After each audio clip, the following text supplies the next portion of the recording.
to our channel. This is the Buddhist Meditator. I am Lama Dawa Zangpo, traditionally trained in the Tibetan tradition of Tibetan Buddhism. And we are doing a series of Zoom teachings and podcasts, I guess you'd call it, on for beginning meditation, beginning Buddhist philosophy. And everyone's welcome and warmly invited to join in. If you would like to be live with us, you're invited to do so. Just contact us at thebuddhistmeditator@gmail.com. And we're joined tonight with Tal, a beginning meditator and new to the Buddhist path, and Tom, who's also fairly new to Buddhism, although he's been a long time meditator in a different tradition, a non-Buddhist tradition, actually. So we have a nice blend here, and we're just going to dive right in. This is unscripted. It's just Q&A format. So hopefully this meets your needs, and you'll enjoy the show. Okay, let's. Whoever wants to start with a question, you can jump right in. Go ahead, Tom. Okay, I guess one question I have is the frequency of the amount of time you meditate in a given day. If you're in a rush and you can get up and you can only meditate for 10 minutes or even 5 minutes, can you make that up by meditating instead of twice a day, 3 times a day, or like increase the number of instances of meditation but reduce the length of meditation? Is it effective that way? Well, the quick answer is yes. Any meditation is effective if you're giving it your full attention, even if it's for a short period of time. So it's one of those things, I would say, quality before quantity. Ideally, we have some quality and quantity combined. In our tradition, it is taught that it's not only permissible, but actually encouraged to do frequent and short meditations.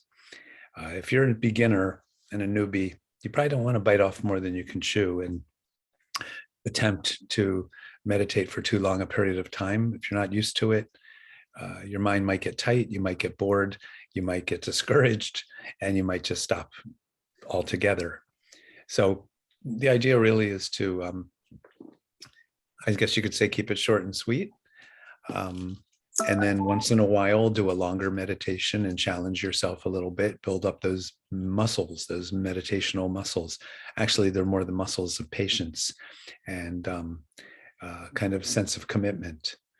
And so for beginners, whatever works, really, we just want you to continue and realize that this is for the long term. And it's not that there's any kind of quota. So I don't want anybody to get the impression that, if you'd only meditate for 5 minutes in the morning, somehow you have to make it up. You don't have to make up anything. There's no quota here. This is for your benefit. And when you realize the benefit of meditation, you should naturally be drawn to want to meditate more.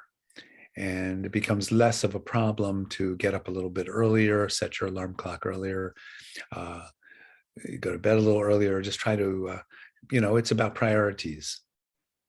And, the traditional, in my view, is that meditation isn't just a hobby, and it's not just something you sort of kind of squeeze into your life. It's fundamentally a core value, a core principle, really, of the journey, of a commitment to oneself, really, and a commitment, you could almost say, to all beings, to try to, we're all trying to shoulder a load, and we're trying to shoulder the load of suffering humanity and this confused world, really, which has plenty of pain and difficulties and hardships and challenges. And we're all in this, and we're all facing this every day. And it's easy to, when things are going well, it's easy to just say, I don't need to do that. I'll do it later or some other time. But that's the challenge, is to realize that it's one of the absolute best things you can do for yourself. And again, I've said many times, my wish for people is that they fall in love with their meditation practice. It should not be because it's some kind of obligation, or you feel that somehow, yeah, you're obligated, or you sort of have to do it, almost like it's a punishment or something.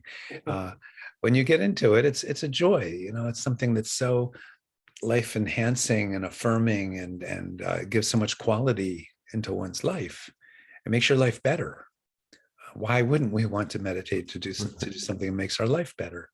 Well, of course, there's a simple answer to that, which is our habit is to not have a tamed mind. Our habit is to let the mind run wild and free, all in the name of being an independent person, some kind of free thinking, independent, modern person. But, to get any kind of result in life, one has to work for it. If one wants to become a concert violinist, you have to pay your dues. You have to put in your hours of practice and training.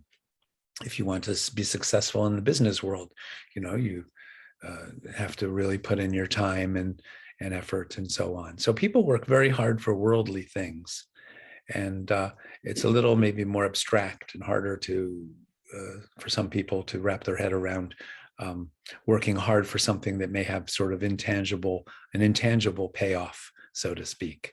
But we've said before, meditation and Buddhist practice and spiritual practice in general is really, if you get down to it and want to be blunt, it's preparation for one's death, because that will come. That's an inevitable, absolute guarantee that we will die. And what will prepare us best for death? What will prepare us death for hardship? What will prepare us death for the challenges that we all will face as we get older? If our body breaks down, we get sick, and even losing loved ones, and all these things that happen in life.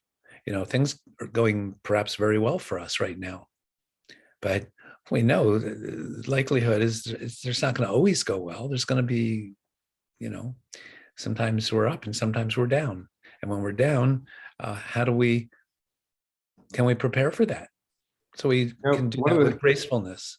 One question I have that fits right in with what you're saying is I have a practice of when I'm meditating during the day, like just short meditations, I always think of it as taking refuge, especially if I'm in any kind of a situation where, it might not be the most pleasant spot to be, or, and, it's for me personally, when I think of it from that point of view, is that I'm going to this calm spot of taking refuge from the material world, that helps calm my mind down really fast and really quickly. Is that a good practice, do you think? Well, anything that calms our mind and gets some of the pressure of day-to-day life off of us is good. In the long term, I think we have to go deeper than that. That's what you're talking about is sort of almost, I would call it like a Band-Aid approach. It's putting a Band-Aid on the daily vicissitudes of life, the ups and downs and challenges and stresses and stuff. And that's fine. There's nothing wrong with Band-Aids, that keep us from bleeding all over the place and protect the wound. So Band-Aid is fine, but let's not kid ourselves and say the Band-Aid is going to be the cure-all. It's not. So the cure-all, if we're really getting down to it now, is to develop true wisdom, which is got a kind of a specific meaning in the Buddhist context. And it's the wisdom that cuts through our confusion and our misbegotten belief in a separate self, an ego, an I that exists in some kind of real way. And that's considered to be a confused view of things from you could say, a traditional Buddhist point of view. So the Band-Aid is fine for temporary fix. And you can put a Band-Aid on every single day, and you can keep putting Band-Aids on all of our, problems as they arise. But that's kind of like whack-a-mole. That's whack-a-mole. You just keep whacking it down as something comes up that we don't like or we don't want. But so there's a saying that you cut the root of the tree and all the branches will die or wither. You have to get to the root. If you just prune branches, you don't really stop in the metaphor, like the weed from growing or something. So what's the root? The root of our problem, the root of our existential problem is, again, that we have this intuitive assumption that I'm a me and that's real. And relatively speaking, of course, we do have a me or an I, and I am relatively real for sure, because if I, bang my elbow, it's going to hurt. And when my bladder's full, I have to pee, so that's the relative self. But that's not true ultimate wisdom. There is a deeper understanding or insight or experience that we could say is sort of the end goal, the end game of meditation, of spiritual practice. There's an audacious word, enlightenment. It's very audacious to say I'm striving for enlightenment or whatever. But fundamentally, and this is kind of a core sort of belief and teaching of, let's say, Buddhism, is that at the core, or in our essence, is actually a better word to use, our true essence is enlightenment. It is that audacious state that's free from opinions and judgments and identities and projections and confusion, frankly. That our true essence is that. Our true essence, you could say, is a perfect state in a way. And meditation is a way to slowly, through mindfulness and mindful application, slowly we're peeling away the layers of confused thoughts that arise during the meditation practice, which shows us that this is how my mind works all the time. And when we can start to really unpeel the onion through meditation by clearly identifying and seeing with mindfulness and present awareness, seeing thoughts, how they arise, how they affect us, how we buy into them, how we believe them to be real somehow. That's the cutting through the root of our confusion or delusion, you could say. So there's a balancing act. We're relatively here, of course. We have a sense of self. We have a personal history. We have a cultural and genetic identity. We have, family of origin. We have a culture that we have been born into. All that stuff, our story, our personal narrative. That's indisputable, and we're not denying any of that stuff. But the point of this is that that's not who we ultimately are. And the audaciousness, let's say, of Buddhism is that you can uncover your true essence beyond all that other stuff we just mentioned. And to get back to your original question, it's meditation that gets us there. A little bit, what you put into something is what you get out of it in life, in everything, and in meditation. If we meditate 5 minutes a day, you get 5 minutes worth of benefit. If you meditate an hour a day, you're going to get an hour's worth of benefit or more. If you meditate for 5 minutes 12 times a day, you get an hour's worth of benefit. So do the math, right? Yeah. But meditation is, in some ways, you could say the more the better. I mean, there's balancing always. There's always balance. We don't want to burn out. We don't want to push ourselves too far, too fast. We don't want to bite off more than we're ready to chew. We don't want to get so bored that we're turned off to meditating in the future. So that's why I recommend take it slow, stay sort of within your comfort zone for the most part, but challenge yourself a little bit and slowly, incrementally increase your capacity to meditate for longer periods of time. Because something fundamental, something happens. If you meditate for 5 minutes, your mind doesn't even have a chance to really settle down fully. It takes time. It takes a while for most of us. And you don't get a chance to experience boredom, for example. 5 minutes, that's just nothing. But you meditate for 30 or 40 or even 50 minutes or longer, your mind's got plenty of time to talk to you. Your mind's going to start talking back to you. It's going to tell you, what are you doing? Why are we doing this? Why are we wasting our time? We have other things to do, better things to do with our time. And I've got things to do. So we get to experience hearing our mind talking back at us, which is very, very important. To that point, Lama Dawa, I did an hour for the first time this last weekend. Wow. And I was extremely bored. Yes. I got to a point of extreme boredom, but I thought it would be more difficult than it was. And I have a two-part question for you regarding that experience. So first, how do maybe this should be the second part of it. I don't know. You'll tell me. First, what can I do to get more focus within a meditation session?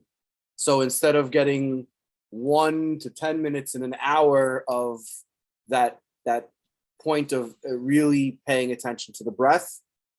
And the second part to the question is, are our thoughts, is there a reason why it seems that they seem to be given to us rather than created by us? Or is that just a false dichotomy? Or well, I don't know if that I feel that I don't feel that my experience is that they're given to us at all.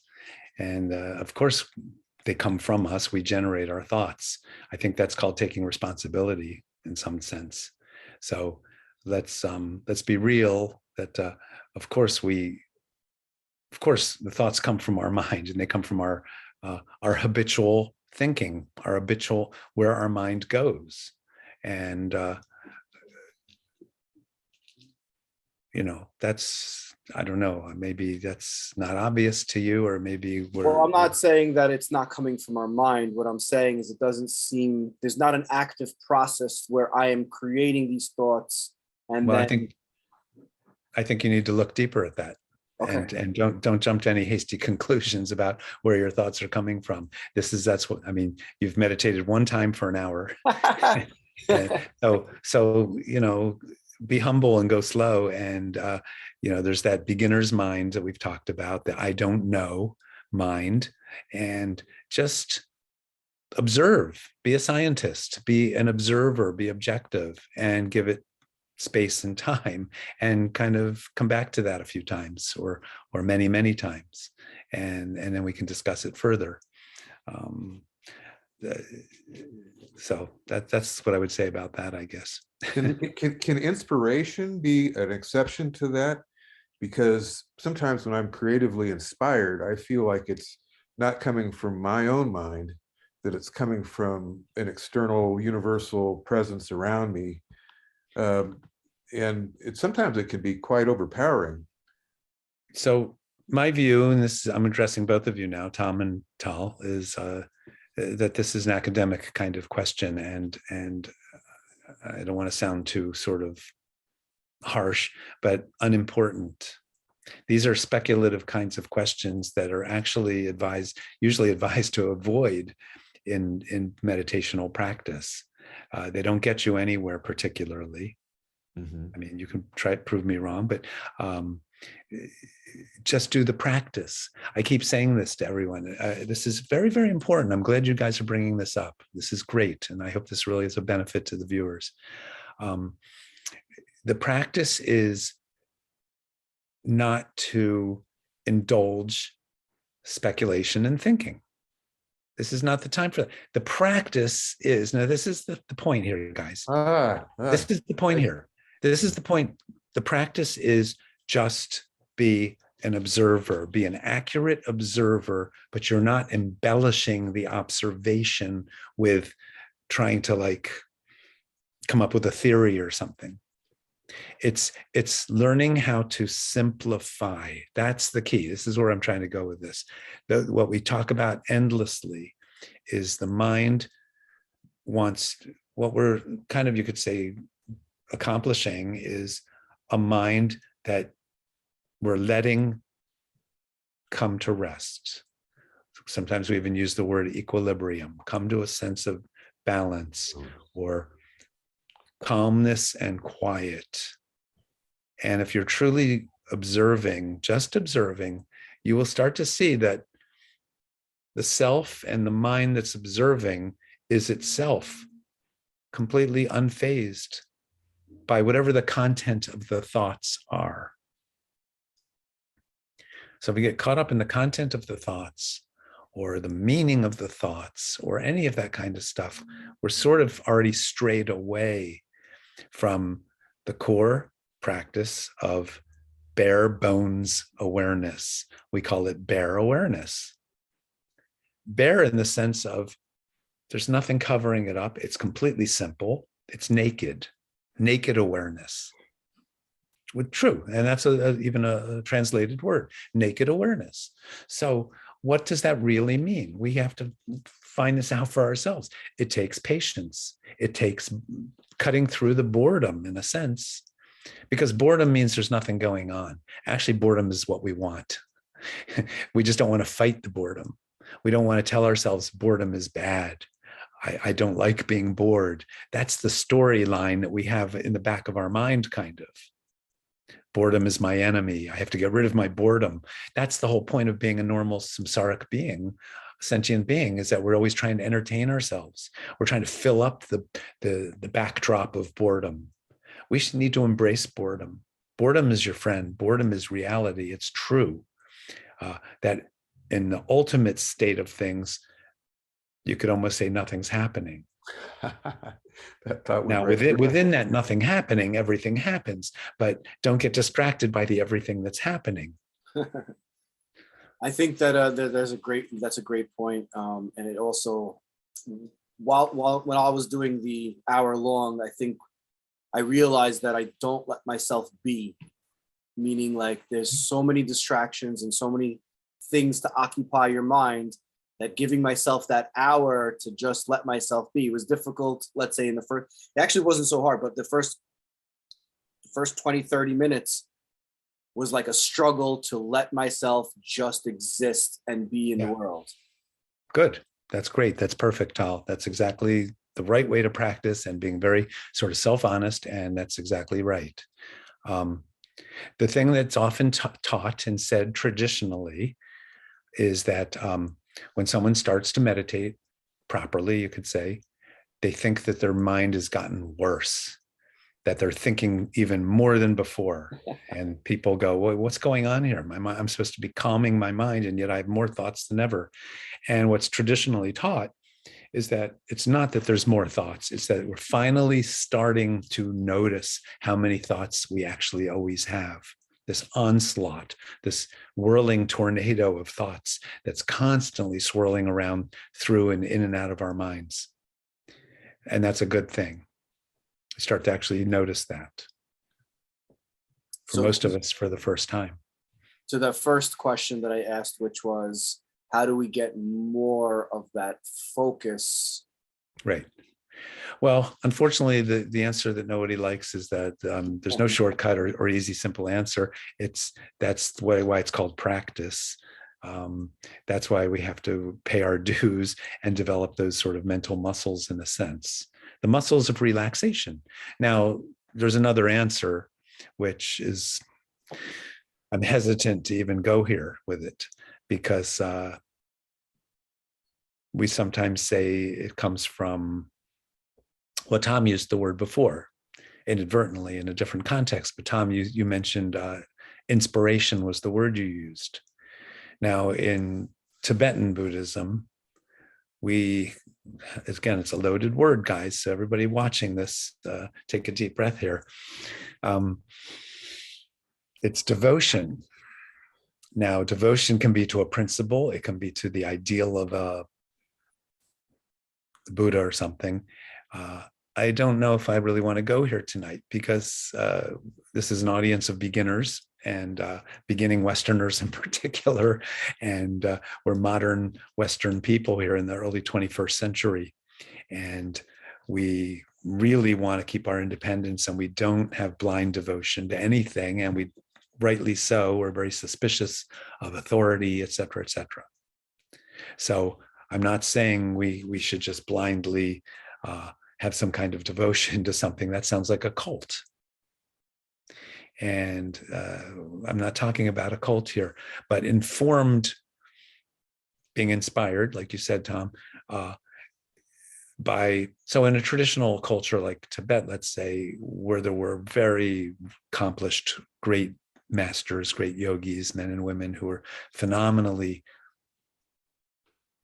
let's say, enlightened, these were role models that people could look to and go, wow, that's an amazing being, exemplary, and clearly with incredible accomplishments from their lifetime of meditation and so on.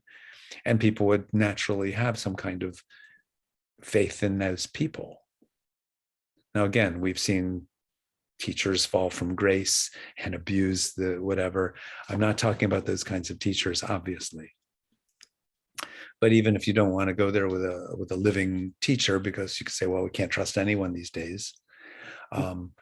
Perhaps we can at least hopefully agree that maybe the Buddha was such a being, pretty faultless, pretty flawless. So it's helpful to have something. And if it's not that, then it's the teachings themselves. If we're meditating, or we're so-called embarking or practicing, let's say we're saying to ourselves or to others, I'm on the Buddhist path. I'm on this path of following Buddhist teachings. I'm trying to my best to put these into practice.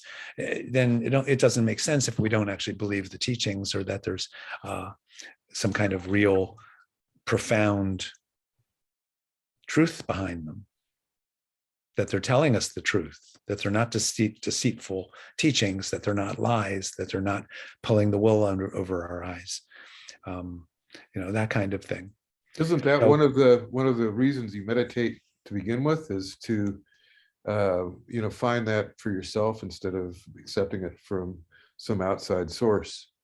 Well, that's very true. So let's break that down for a moment, because but first you have to have the truth given to you or presented, or you read about it. Then yes, you apply in your meditation. You can actually examine, oh, does that hold up to my scrutiny? If I really look into it, if I really investigate or examine that particular truth, like everything's impermanent, or everything actually is interdependent with other things, or that every thing has a cause. Nothing just happens without a cause, and everything that happens does generate some kind of result. These causes and effects, or karma.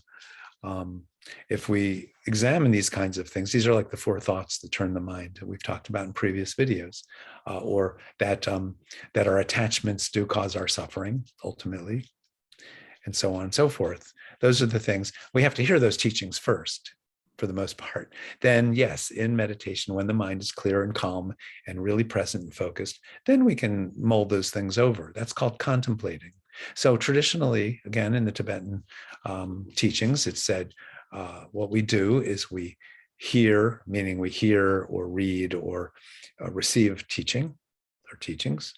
Then we contemplate them, meaning we actually sort of almost intellectually try to understand them, wrap our head around them, maybe read further and really examine in our mind, then meditate on them.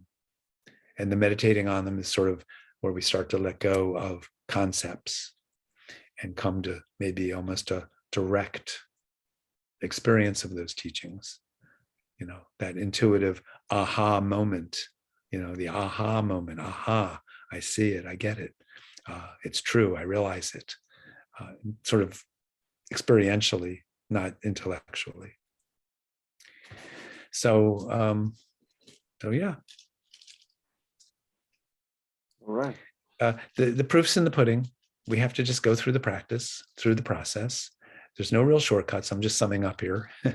um, and we have to kind of figure it out for ourselves for the most part. But we have guidance and guides and teachings and precedents, which is the wonderful thing here. We're not just completely reinventing the wheel and alone in the darkness and don't really know which way is, out. So People have gone before us. exactly. Yeah. So it's just up to us now to do the work. And so, Tal, to your question, I only gave one answer, one partial answer. What can inspire us or what can keep us from the mind straying? The best answer still is we just have to keep doing it and keep recognizing that I've strayed, that my mind is off track, and then gently come back. And you just do it over and over and over. Eventually, you start to get it. It's training a horse or a dog or anything, or our mind. It's repetition and kindness, actually. Do it in a kind, gentle way with ourselves. And even a little humor and so on. It's just a light touch, but we just keep coming back. Come back to your breath. Come back to seeing the when you're inhaling and exhaling and observing it carefully. The devotion thing, everybody watching this, I apologize for that. If that's something that's kind of unique to Tibetan Buddhism more than other forms of Buddhism, to be honest. And it's sometimes for sort of almost more advanced, or people that have a direct relationship with a teacher who is very inspiring to them, who they know they can feel they can have confidence and trust in, trust being the key word. But the other side of the coin that can inspire us and keep us from straying is compassion. So when we really get what suffering is, again, we have it so easy in the 21st century in America. We have it pretty easy here right now. Creature comforts and, all the rest. But when we really get what suffering means, and that we do lose what we have, we lose our health, we lose our loved ones, we say goodbye. At some point we have to. It's heart-wrenching. Or we see what's going on around the world when there's wars and unspeakable atrocities and things going on, or a loved friend or relative gets a diagnosis of cancer or something. I mean, our hearts are always on the verge of breaking, and we need to be open to that. But when we really get that life is so precious and fragile, and we remind ourselves of that, Tal, before meditation, when we say some initial prayers, and even during meditation, or when we catch ourselves really getting distracted, it's helpful to come back to that beginning notion of, wow, I have an opportunity to really do something of great value and meaning in my life, something that's really of benefit to myself and others, and that there's no choice except to really care deeply and love deeply. I think that's and feel deeply. And that should be our motivation. And the other motivation, Tal, is, hey, my life could end at any moment. My next breath could be my last breath. I may exhale and never inhale again. It could happen. It will happen at some point, and we don't know when. So that notion of how precious this opportunity is, that's the thing. Okay, well, let's leave it there. Thank you, Lama Dawa. Thank you, Tom. Thank you, Tal. If you like the podcast, please smash the like button, subscribe to get notified of our new episodes, share the podcast with your friends and family, and most importantly, comment below, ask us your questions about your practice. What are the biggest challenges you encounter in your practice? And you, as Lama Dawa said earlier on, you could reach us at the Buddhist Meditator at gmail.com. Have a good one. Be well.